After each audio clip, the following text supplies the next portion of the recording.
There are 5 different ways that you can lose body heat to the environment, and that's what you're trying to prevent, to protect yourself from the elements. You're trying to prevent body heat being lost to the environment and your body no longer being able to thermoregulate, and then you die from hypothermia.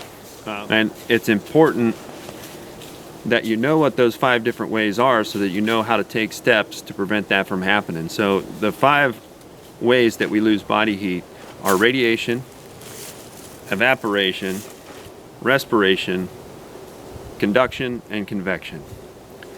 As far as radiation is happening all the time because heat is going to move along a temperature gradient from an area of a higher temperature to an area of a lower temperature. So meaning anything that's hot in a cold environment is going to lose heat into the cold, because it's attempting to reach an equilibrium. So radiation is a 98.6 degree body in a 70 degree environment. I'm constantly radiating heat and losing that off to the environment. That's where your clothing system comes in. That's where your sleeping bag system comes in.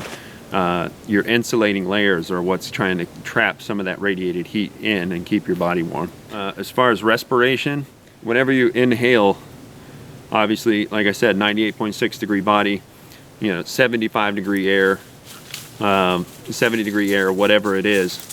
When you bring that air in, your airway has to warm that air and bring it to the same temperature as the rest of your body. So that cold air comes in and it's basically taking heat away from your respiratory system. And then of course every time you exhale, you're exhaling that warm air out into the environment and bringing cold air back in. So that constant respiration is a constant heat loss source, and there's not much you're going to do about that other than in really cold environments, you can throw a scarf over your mouth and nose so that it traps some of that warmer air and allows you to lose less heat as it's coming back in. But evaporation is the other way.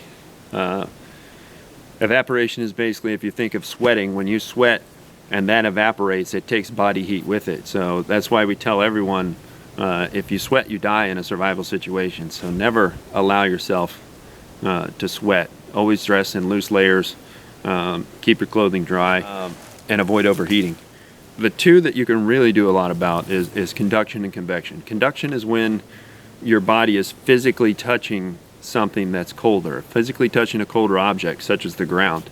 That colder ground is going to be pulling heat from your warmer body the entire time that it's touching it, because the heat is trying to move down that temperature gradient.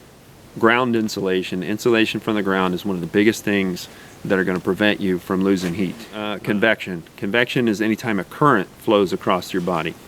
So there can be 2 different types. The one that we're most usually concerned with is the wind. Obviously a lesser temperature wind blows across your warmer body. As it goes across, the heat from your body is constantly trying to warm that air.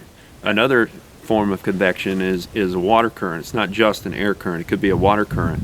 So when you're doing a stream crossing, that water, colder water, as it flows around your body, same thing as the wind, it's stealing heat as it goes. So that's another thing that you need to watch out for. Convection is definitely something that you want to take care of, and we do that by wearing insulating clothing and wearing our windproof, waterproof layer. So those are the 5 ways that heat is lost, and if you know those, you can prevent those.